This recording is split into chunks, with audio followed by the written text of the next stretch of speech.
Proklamasi kemerdekaan Israel pada tanggal 14 Mei tahun 1948 merupakan salah satu pemicu meledaknya kemarahan warga Palestina terhadap Israel. Tanah air yang merupakan hak mereka tiba-tiba direbut secara sepihak oleh pihak yang datang tanpa mereka undang. Tentu saja hal ini menimbulkan kemarahan yang luar biasa besar bagi penduduk Palestina. Ditambah dengan konspirasi yang dilakukan antara Zionis dan blok sekutu untuk memuluskan jalan merdekanya Israel, menambah rumit kemelut di Palestina. Dengan terengutnya tanah air mereka, semangat nasionalisme mereka mulai bangkit dan memulai perjuangan untuk mengambil kembali tanah air mereka dan menumpas penjajah Israel. Salah satu gerakan yang mencuri perhatian dunia lantaran keberanian mereka dalam berjuang melawan Israel adalah Intifada. Intifada berjuang tanpa mengenal rasa takut melawan persenjataan-persenjataan canggih Israel dengan hanya bermodalkan batu dan ban-ban bekas. Tentu saja hal tersebut menjadi perhatian dunia, sehingga perjuangan Intifada untuk mempertahankan hak rakyat Palestina layak untuk mendapatkan porsi lebih untuk pembahasan kali ini. Langsung saja yuk ikuti ceritanya sampai selesai.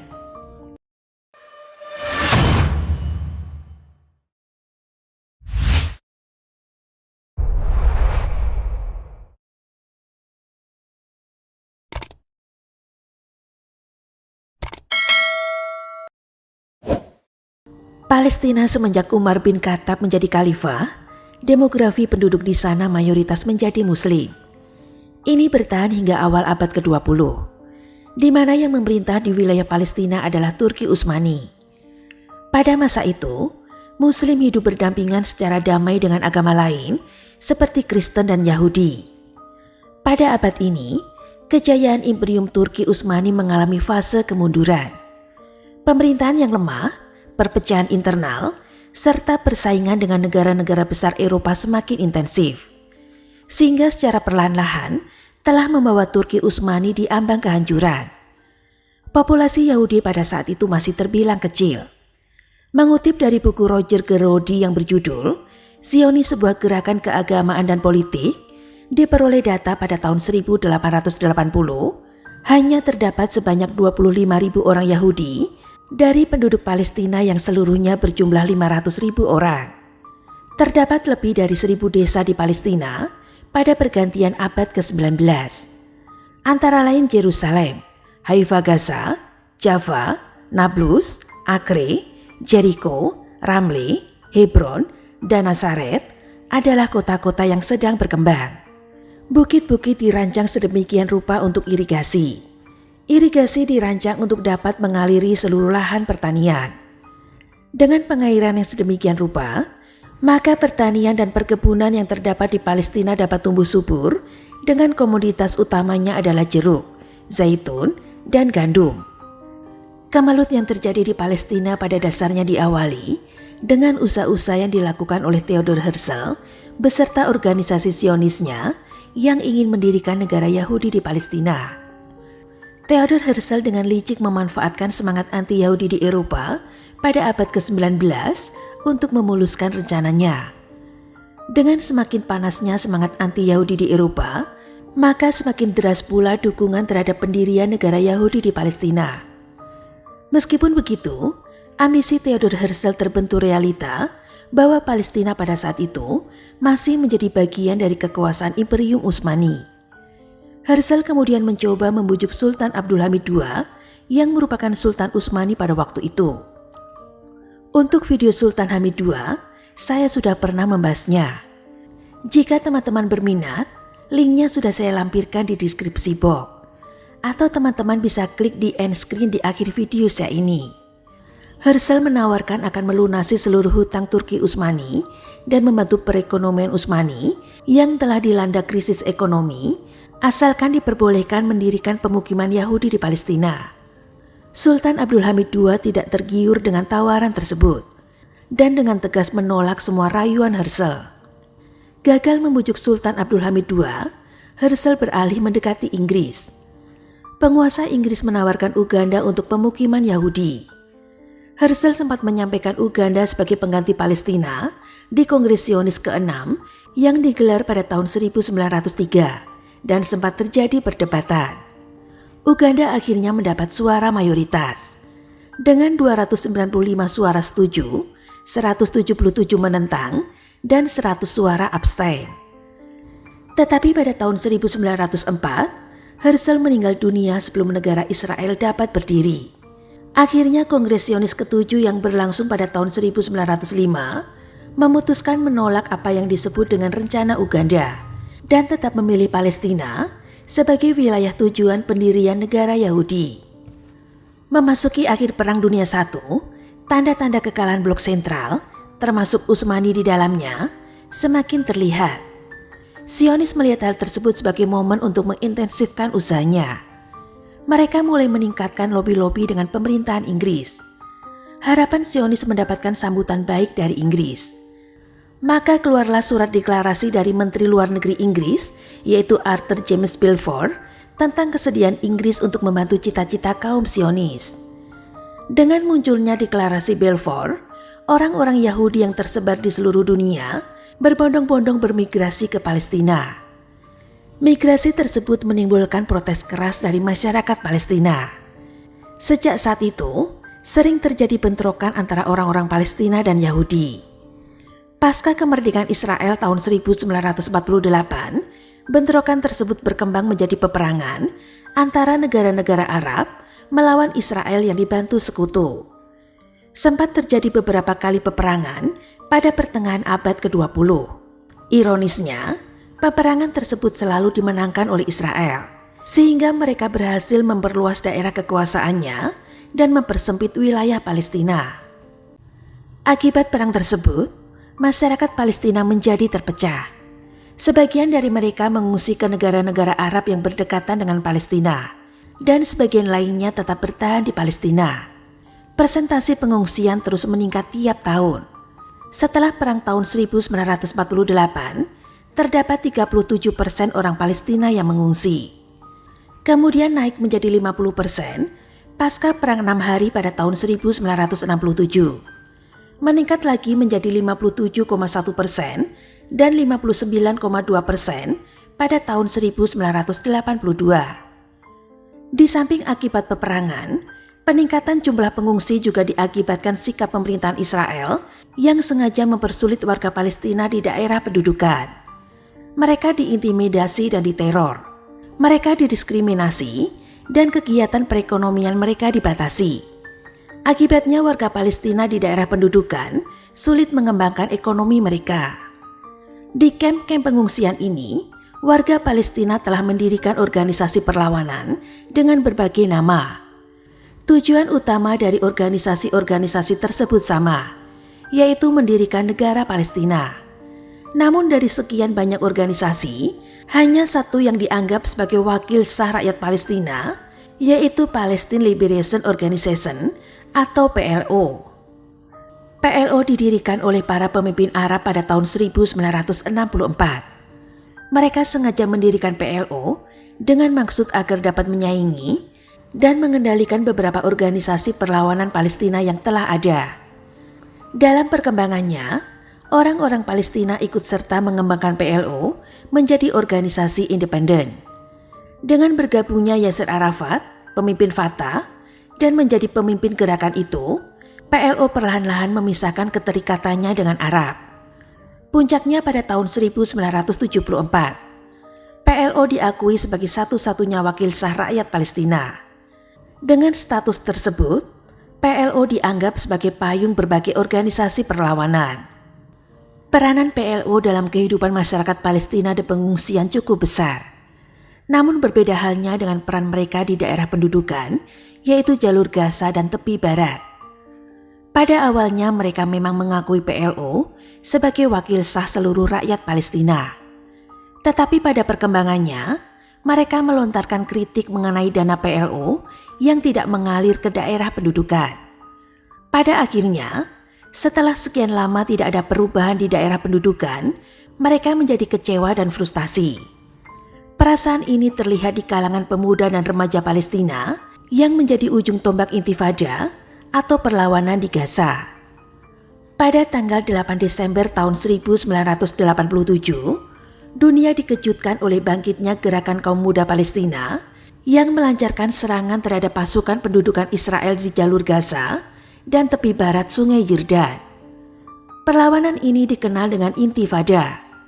Para pemuda ini kecewa dan frustasi terhadap PLO yang tidak banyak memberikan perubahan di daerah pendudukan, sehingga mereka mulai bergerak sendiri untuk melakukan perlawanan. Selain itu, terdapat beberapa faktor lain yang menyebabkan bangkitnya Intifada di Palestina. Pertama, faktor sosial ekonomi. Secara berangsur-angsur, warga Palestina yang hidup di daerah-daerah pendudukan mengalami proses pemiskinan struktural. Dalam bidang sosial ekonomi, sejak tahun 1967, Israel menerapkan kebijakan yang sangat diskriminatif terhadap masyarakat Palestina. Tidak hanya dalam bidang ekonomi, di bidang pendidikan pun Israel menerapkan banyak hal yang sama. Kehidupan akademis mengalami penekanan dan pembatasan. Tidak jarang pemerintahan Israel menutup kampus-kampus di Gaza dan tepi barat. Kebijakan-kebijakan tersebut tentunya mempengaruhi masa depan rakyat Palestina. Faktor kedua yang menyebabkan bangkitnya Intifada adalah faktor politik. Kebijakan Israel yang diskriminatif terhadap warga Palestina juga berlaku di bidang politik. Tidak hanya tanah air mereka yang direnggut, hak-hak mereka di bidang politik pun juga direnggut Israel. Pemerintah Israel melarang setiap bentuk pertemuan-pertemuan yang bertema politik. Memang di bawah kekuasaan Israel, warga Palestina dapat menikmati otonomi kultural dan keagamaan, tetapi tidak menikmati hak-hak politik mereka. Faktor ketiga kebangkitan Intifada adalah faktor agama. Keberanian kaum muda Palestina tidak terlepas dari makin meluasnya semangat keagamaan yang oleh sebagian kalangan disebut sebagai pengaruh fundamentalisme Islam. Pengaruh tersebut cukup kuat terutama di Gaza. Sementara di tepi barat, pengaruh fundamentalisme Islam menonjol terutama di kampus-kampus perguruan tinggi. Faktor-faktor di atas yang melandasi berkobarnya semangat perjuangan gerakan pemuda Palestina. Keberanian mereka menentang pasukan Israel yang dilengkapi berbagai senjata mutakhir patut diacungi jempol. Sementara senjata mereka hanya berupa batu-batu dan ban-ban bekas. Namun karena itulah, Intifada yang sering mendapat sorotan media berhasil membangkitkan simpati dunia internasional, khususnya dunia Islam. Banyak yang beranggapan perlawanan kaum muda Palestina terhadap pasukan Israel bagikan David melawan Goliat. Meskipun hanya bersenjatakan batu-batu dan ban-ban bekas, para pejuang Intifada telah dibekali oleh keyakinan agama Islam yang sangat kuat. Mereka percaya bahwa berjuang melawan kaum Zionis adalah bagian dari jihad fisabilillah. Oleh karena itu, para pejuang Intifada berhasil menempatkan rezim Israel dalam posisi yang dilematis. Semakin keras tindakan Israel dalam menumpas gerakan perlawanan itu, maka semakin keras perlawanan dan kecaman yang harus mereka hadapi. Sebaliknya, jika Israel melunakkan sikapnya, maka dengan sendirinya gerakan Intifada justru semakin meluas. Pada umumnya, Intifada dilancarkan oleh para remaja dan pemuda Palestina yang berusia antara 15 sampai 20 tahun. Dengan kata lain, mereka adalah generasi muda Palestina yang tidak secara langsung menyaksikan masa-masa perjuangan melawan Israel, baik di perang pada tahun 1948 ataupun perang di tahun 1967. Tetapi karena mereka lahir dan tinggal di daerah pendudukan, mereka justru yang paling merasakan secara langsung kekejaman, baik berupa kebijakan diskriminatif Zionis Israel ataupun bentuk-bentuk represi lainnya. Jika dibandingkan dengan para pejuang PLO, jelas mereka lebih menderita dan lebih berani. Karena PLO lebih banyak berjuang dari luar dan hidup lebih enak di pengungsian. Dalam perjalanan perjuangannya, Intifada telah memberikan sumbangan besar bagi perjalanan sejarah bangsa Palestina, terutama keberhasilan mereka membuka mata dunia internasional bahwa penderitaan bangsa Palestina di wilayah pendudukan dan kekejaman Israel yang telah berlangsung puluhan tahun tidak dapat dibiarkan berlarut-larut. Ditambah kebangkitan Intifada juga terjadi hampir bersamaan Dengan menguatnya gelombang demokratisasi serta advokasi terhadap HAM di segenap penjuru dunia. Mereka yang sebelumnya tidak memperhatikan nasib bangsa Palestina, setelah melihat perjuangan Intifada, kemudian menjadi simpati terhadap perjuangan kaum muda di Gaza dan tepi barat. Bagi Yasser Arafat dan Palestine Liberation Operation atau PLO, Intifada telah memberikan sumbangan yang cukup berarti dalam meringankan perjuangan mereka menghadapi Israel dan sekutu. Meskipun secara ideologis, ada perbedaan yang jelas antara kubu PLO yang menganut ideologi nasionalis sekuler dan para penggerak Intifada yang berideologi nasionalis Islamis. Namun tujuan mereka sama, yaitu terbentuknya negara Palestina merdeka. Jika melihat dari strategi global perjuangan bangsa Palestina, munculnya Intifada lebih menekankan pada perjuangan fisik, baik secara langsung maupun tidak langsung, turut mendukung PLO yang lebih mengutamakan perjuangan di bidang diplomasi. Walaupun pada perkembangannya, Intifada justru menjadi oposisi PLO lantaran perbedaan ideologi dan strategi mereka. Sekarang yang menjadi pertanyaan, siapa yang berada di balik Intifada? Jika ada kelompok yang paling sah untuk mengklaim sebagai penggerak utama Intifada, maka kelompok tersebut adalah Hamas, Harakat Al-Muqawamah Al-Islamiyah. Dalam satu dekade terakhir, Hamas memang merupakan organisasi Islam Palestina yang paling penting di kawasan jalur Gaza ataupun tepi barat. Sangat tidak mungkin jika membicarakan gerakan Intifada tanpa sedikit pun menyinggung peranan Hamas. Tidak ada data yang pasti kapan Hamas didirikan. Bahkan John L. Esposito dalam bukunya hanya menyebutkan bahwa Hamas didirikan pada bulan Desember tahun 1987 pada awal kebangkitan Palestina atau Intifada. Dalam piagam mereka yang dalam bahasa Inggrisnya mereka sebut sebagai The Charter of Allah, The Platform of the Islamic Resistance Movement atau Hamas, juga tidak tercantum kapan persisnya tanggal pembentukan organisasi ini. Pada kesempatan kali ini saya tidak akan membahas lebih jauh mengenai kapan berdirinya Hamas. Tapi yang lebih menarik adalah melihat asas dan strategi perjuangan Hamas, sehingga dalam waktu hanya 1 dasawarsa, mereka sudah berhasil menarik minat kalangan muda Palestina, serta mampu menandingi popularitas organisasi semacam PLO yang usianya 25 tahun lebih tua dari mereka. Sistem penanaman doktrin dan struktur organisasi yang mapan membuat organisasi yang baru lahir pada tahun 1987 ini pengaruhnya cepat menyebar terutama di jalur Gaza. Bahkan Hamas dapat menguasai sebagian besar organisasi di Palestina seperti Ikatan Dokter dan Ikatan Insinyur. Hamas memang praktis merupakan perpanjangan sejarah Ikhwanul Muslimin. Pada awal pendiriannya, Hamas menobatkan dirinya sebagai cabang Ikhwanul Muslimin di Palestina. Perilaku politik dan cara menjalin hubungan intern Hamas hampir sama dengan organisasi keagamaan di Mesir itu. Pendiri Hamas Syekh Ahmad Yassin memang pengagum Ikhwanul Muslimin di Mesir. Keterkaitan Ikhwanul Muslimin dengan Hamas kemudian diperjelas pada pasal 2 Piagam Hamas bahwa Hamas merupakan salah satu sayap dari Ikhwanul Muslimin, organisasi Islam terbesar di dunia. Oleh karena itu, Hamas secara terang-terangan mencantumkan Islam sebagai asas utama perjuangan mereka. Namun mereka juga mengakui paham nasionalisme. Hanya saja, seperti tertera pada pasal 12 Piagam Hamas, Hamas memandang nasionalisme atau wataniyah sebagai bagian dari keyakinan agama yang antara lain harus diwujudkan dalam bentuk jihad melawan siapapun yang menjajah tanah air kaum muslim. Disinilah secara tegas yang membedakan antara Hamas dengan PLO yang memandang perjuangan Palestina sepenuhnya dari dimensi nasionalisme sekuler.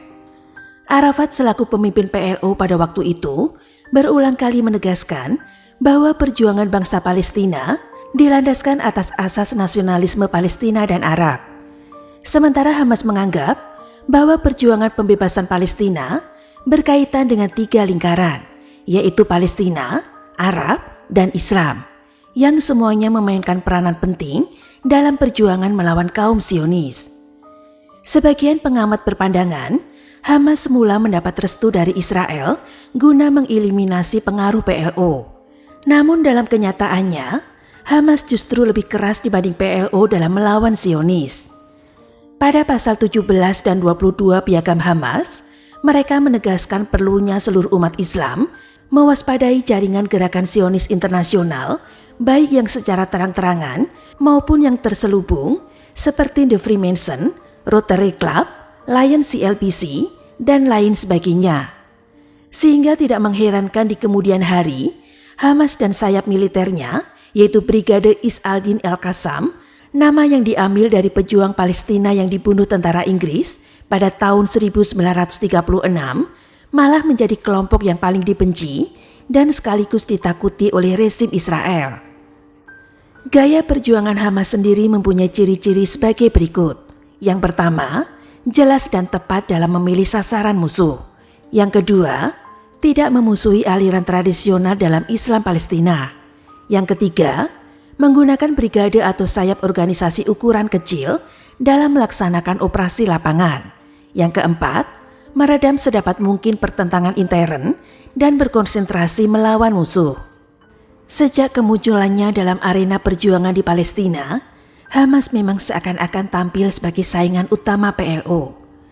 Kendati mengakui adanya perbedaan ideologi dan strategi, Ahmad Yassin selaku pemimpin Hamas bahkan mengatakan, otoritas Palestina bagian dari rakyat Palestina, dan kami juga bagian dari rakyat Palestina. Kami berusaha menciptakan persatuan nasional. Beranjak dari hal itu, Hamas menolak keras jika dianggap oleh media barat sebagai kerikil bagi proses perdamaian Palestina-Israel. Hamas sama sekali tidak anti perdamaian, namun mereka menekankan perlunya suatu perdamaian yang hakiki. Perdamaian yang dimulai dari penarikan total pasukan Zionis dari Palestina. Komunikasi secara intensif antara Hamas dan PLO sendiri dimulai sejak Arafat masuk kembali ke Gaza pada tahun 1994. Ketua PLO itu tentu saja menyadari tentang kekuatan dan popularitas Hamas di Gaza. Maka langkah awal yang dia lakukan adalah bagaimana bisa menetralisir Hamas. Dia pun menawarkan kepada Hamas ikut serta dalam pemerintahan otonomi. Seorang utusan dikirim Arafat kepada pemimpin Hamas untuk menawarkan 4 kursi kepada Hamas di Dewan Pemerintahan Otonomi. Meskipun Arafat mengetahui bahwa peluangnya membujuk Hamas sangat tipis, namun tekadnya untuk bisa menetralisir faksi militan itu tetap tidak hilang. Dialog Arafat dan Hamas pun terus berlanjut. Hubungan Arafat PLO dan Hamas mulai berubah setelah Hamas menggunakan strategi serangan bom jihad. Serangan bom jihad Hamas dilatar belakangi oleh kasus pembantaian di Masjid Ibrahim di Hebron pada bulan Februari tahun 1994 oleh ekstremis Yahudi yang bernama Berus Goldstein yang menewaskan 29 warga sipil Palestina yang tengah sholat subuh. Peristiwa tersebut merubah prinsip Hamas yang pada awalnya tidak menghendaki jatuhnya korban di kalangan warga sipil. Sejak peristiwa serangan itu, bom jihad menjadi bagian penting dalam strategi Hamas. Sebenarnya serangan Hamas semata-mata sebagai sebuah reaksi terhadap kekejaman Israel. Rentetan serangan bom jihad selama tahun 1996 hingga tahun 1997, misalnya didahului oleh kebijakan keras Israel seperti pembunuhan terhadap tokoh Hamas, yaitu Yahya Ayas, pada Januari tahun 1996. Pembukaan terowongan di Komplek Masjid Al-Aqsa pada bulan September tahun 1996. Pelecehan terhadap agama Islam, serta pembangunan pemukiman Yahudi di Jabal Abu Ghunayam pada bulan Juli tahun 1997. Sebab-sebab tersebut sering dilupakan media barat dalam memberikan informasi, sehingga mereka langsung menjudge bahwa Hamas merupakan penghalang perdamaian di Palestina. Reaksi yang dilakukan Hamas juga semakin memberikan jarak antara mereka dan PLO. Reaksi-reaksi perlawanan Hamas tersebut dilihat Arafat sebagai ancaman terhadap wibawa pemerintahan Palestina. Sejak saat itulah, dia mulai bersikap keras terhadap Hamas. Tewasnya tokoh idola Hamas, yaitu Yahya Ayas pada tahun 1996, di tangan intelijen Israel Shin Bet, memicu kemarahan militer Hamas. Mereka lantas membalasnya dengan melakukan 4 aksi ledakan bom bunuh diri yang dilakukan para aktivis Hamas di Yerusalem, Ashkelon, dan Tel Aviv. Akibatnya cukup banyak warga sipil Israel yang tewas. Diperkirakan lebih dari 50 orang dan ratusan korban luka-luka. Peristiwa tersebut menimbulkan kecaman dari Arafat ataupun Perdana Menteri Israel Shimon Peres yang sedang berdiskusi mengenai perjanjian damai. Mereka menegaskan akan menyapu bersih Hamas sampai ke akar-akarnya. Sejak saat itulah, Hamas dan Fatah dari PLO selalu terlibat pertikaian hingga sekarang ini. Itu tadi kisah tentang sejarah kebangkitan Intifada dan kemunculan Hamas di Palestina pada abad ke-20. Setelah mendengar kisah sejarahnya, saya harap teman-teman bisa menilai sendiri dengan bijak kesimpulannya. Kita hanya bisa mendoakan yang terbaik. Semoga konflik kedua negara yang sedang bertikai ini cepat berakhir, agar tidak ada lagi jatuh korban di kedua belah pihak. Kasihan sekali jika melihat anak-anak kecil yang tidak bersalah menjadi korban akibat peperangan ini. Dan jika masih ada materi yang kurang dalam penyampaian saya pada video sekali ini, silakan teman-teman tambahkan dan tulis di kolom komentar. Terima kasih sudah mendengarkan cerita Adilisti pada hari ini, dan tunggu cerita-cerita selanjutnya yang lebih seru.